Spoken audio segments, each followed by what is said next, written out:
Am I the a-hole for accepting a bonus and then quitting?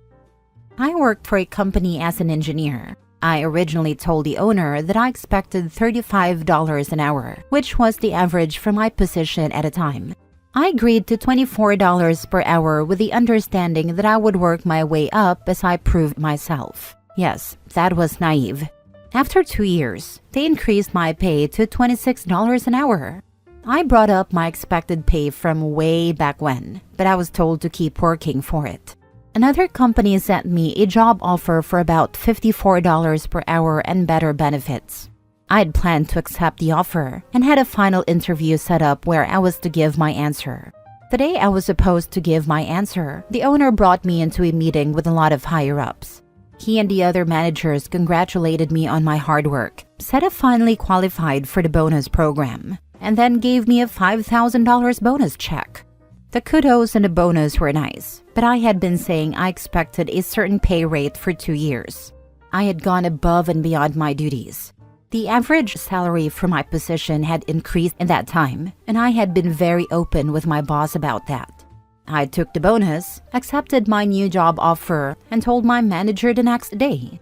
I was told that I shouldn't have accepted the bonus and that it was immoral. From my point of view, the bonus was a thank you for all my hard work, not a bribe to keep me on. Should I have not accepted the bonus? Am I the a-hole? Now for the top comments. Not the a-hole. That bonus was for underpaying you all this time, not an advance on future work. And by chasing it as a bonus rather than a pay raise, they could easily not pay it next year, and you'd have to work a whole year for the lower rates again. Take the money and enjoy your new job. A bonus is a one-time payment, not a salary correction. They were never planning to pay OP what is worth long-term. He did the right thing. If they truly valued his work, they would have increased his hourly wage, not dangled a temporary incentive. He doesn't owe them anything. Not the a-hole. The way a lot of people look at compensation is, a bonus is a reward for work you've already done. Stock is for future performance. So that bonus was yours for all of the hard work you had already done. There are plenty of people who will quit a job but stay around long enough to get a yearly bonus, where it's offered. That is not immoral since it's for work already done. I got laid off and still got my bonus. It was a WTF moment, but showed the bosses had no choice. I still got a bonus after leaving a company. They were given once a year at the same time every year and based on a percentage of profits. Since I'd contributed to 10 months of work towards that profit cycle, they gave me a prorated bonus 2 months after I stopped working for them. I had no idea they were going to do that. It was a nice little surprise direct deposit. Not the a-hole. You earned that bonus. They said it themselves. You worked hard and you qualified for the bonus. You were transparent about expectations. I believe the $5,000 is the definition of too little too late. Especially since it's equivalent to roughly $2.50 an hour pay raise if he worked 40 hours a week. Next story. Am I the a-hole for refusing to fund my boyfriend's genius idea? I, female 24, have been dating my boyfriend, male 29, for 3 years. And while it's always been a bit wacky, I usually find it kind of endearing. This time, however, he's really outdone himself. A few weeks ago, he told me he had a groundbreaking idea that would change humanity forever. Entertaining him, I asked what it is. His answer? He wants to invent a new color. Before we go any further, it's important to note that we are both college graduates. I graduated in biochemistry last year, and my boyfriend graduated in philosophy a few years before, which makes this all the wilder, I guess. I try to gently point out that colors exist as part of the visible spectrum of light. So unless he was about to discover a new wavelength, this might not be possible. But he waved me off, calling me close-minded and saying he was enlightened in a way you'll never be. At first I just nodded and let him ramble about his vision. But then he told me he needed funding to start his research. Specifically, he wanted me to give him $4,000 so he could buy supplies, including advanced art tools, a lab coat, because apparently scientists wears them so it would make him feel smarter, And, wait for it, a trip to the desert because he thinks the pure sunlight there will inspire him. I told him absolutely not. I'm saving for grad school, and even if I weren't, I'm not dropping thousands of dollars on his, whatever this is. He got mad, saying I didn't believe in him or his potential to revolutionize human perception. He even accused me of being jealous that he had a world-changing idea, and I didn't.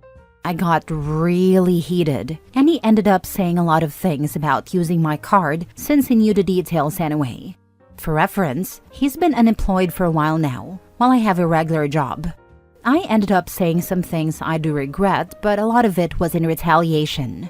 Now he's sulking and telling everyone I'm unsupportive and afraid of innovation. His friends are backing him up, saying I should be encouraging his creativity instead of crushing his dreams. Am I the a-hole for refusing to fund his quest to invent a new color? Edit. Regarding drugs, we smoke weed occasionally but haven't in the past few weeks. I've never seen him do any other drugs, nor have I found any in the house. So I don't know if I can really blame this on a bad trip. Saying he was enlightened in a way you'll never be. With his superior enlightened brain, he should easily be able to figure out how to make $4,000 himself. Not the a-hole, but you would be if you allowed a delicate genius to demean himself by begging for money from a lesser intellect. He's obviously better than that. My reply was obviously glib, but there is the possibility that he's having some sort of mental breakdown that requires professional attention. I would suggest to OP to request a new credit card number, so he no longer has the number memorized. This was exactly what came to my mind first too. Proactively cancel that card and ask for a new number. Then be sure it's stored somewhere he can't easily see or memorize. Also, OP, keep checking your credit card account so that the moment you see a single charge that isn't yours, you know is stealing from you intentionally. Nah, she needs to open a new account at a different bank, transfer the vast majority of her money to it, hide all evidence of it, and keep the card somewhere else that's not her wallet. Make sure it isn't connected to PayPal, Cash App, or any other way he can send money to himself. She needs to change her online banking, Cash App, PayPal, and email passwords and fully cut this guy off. She needs to break up with him or tell him he goes to therapy with her or it's over. As a woman, I'll never understand the crap some of us let partners put us through. This dude would be an ex the second he insulted my intelligence and threatened to steal my money without permission. Y'all ladies gotta grow backbones and some standards. Damn.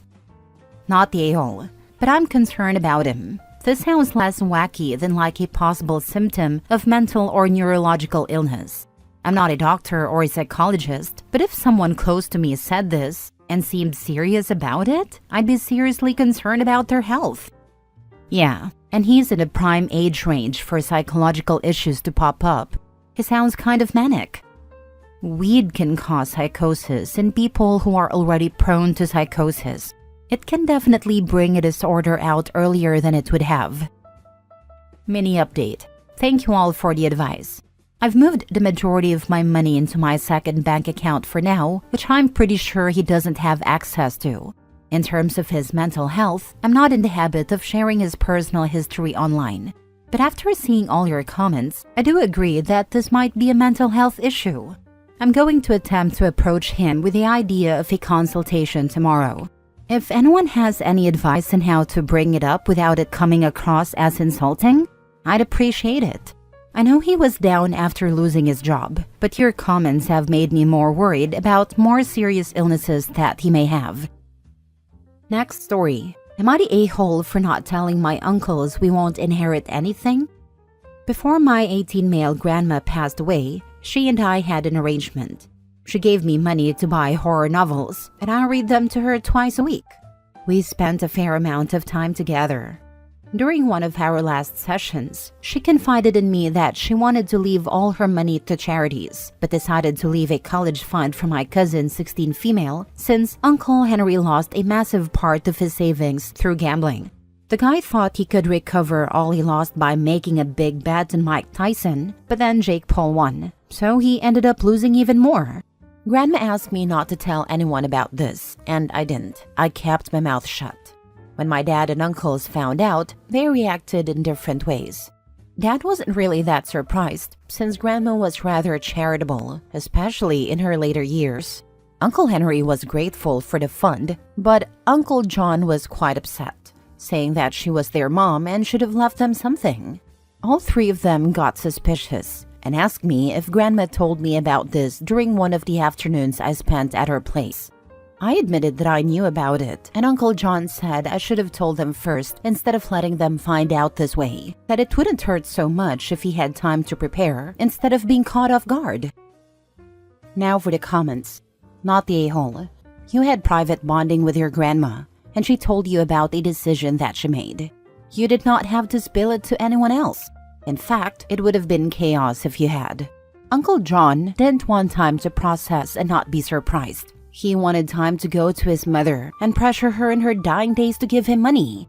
I bet he wouldn't have even tried to get your dad or the other uncle a cut. He just wanted it for himself.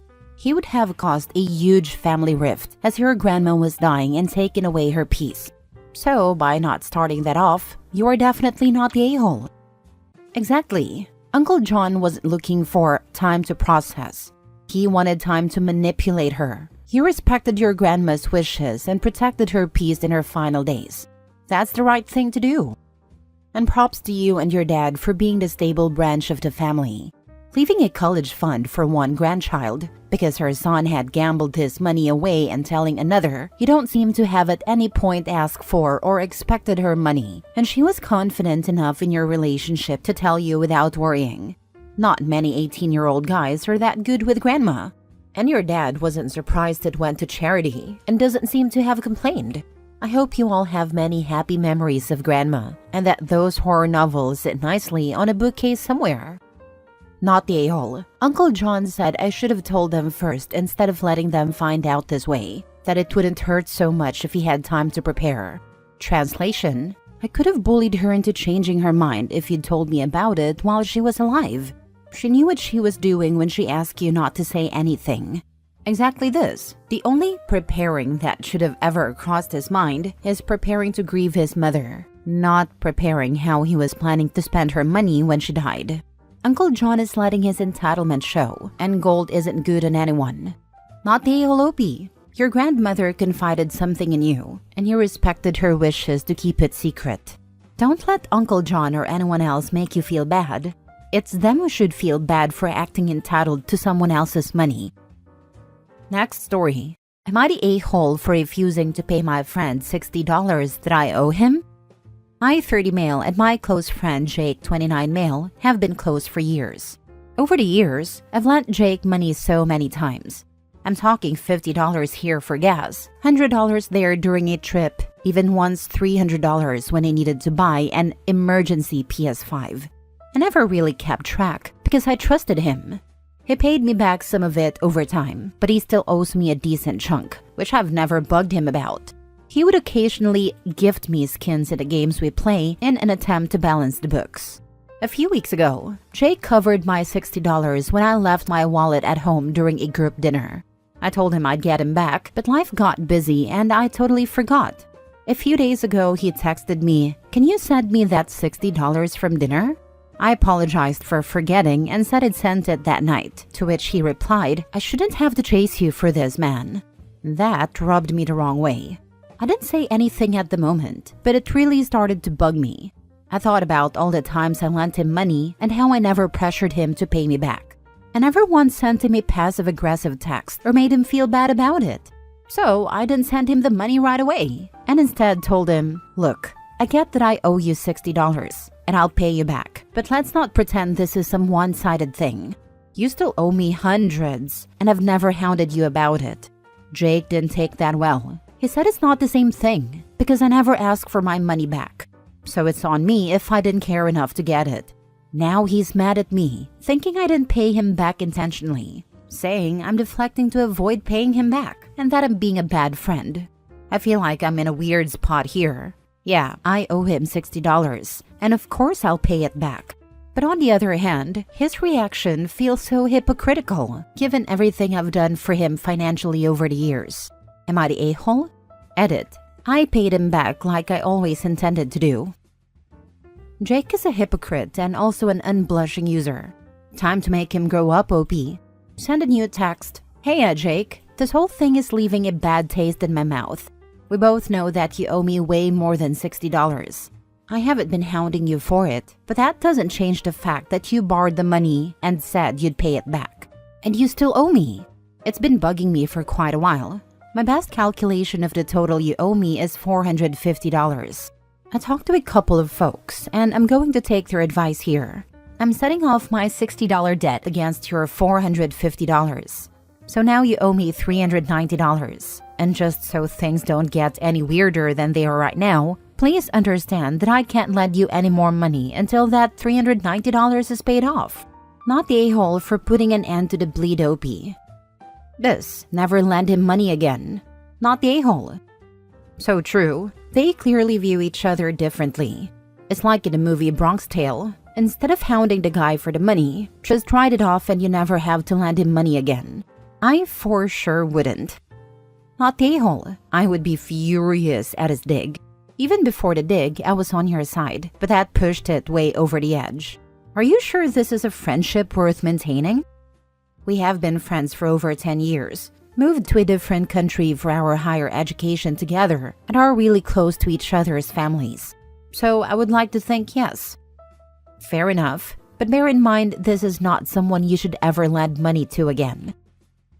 Last story. Am I the a-hole for taking my friend's sick dog to an expensive vet without her consent while she was away?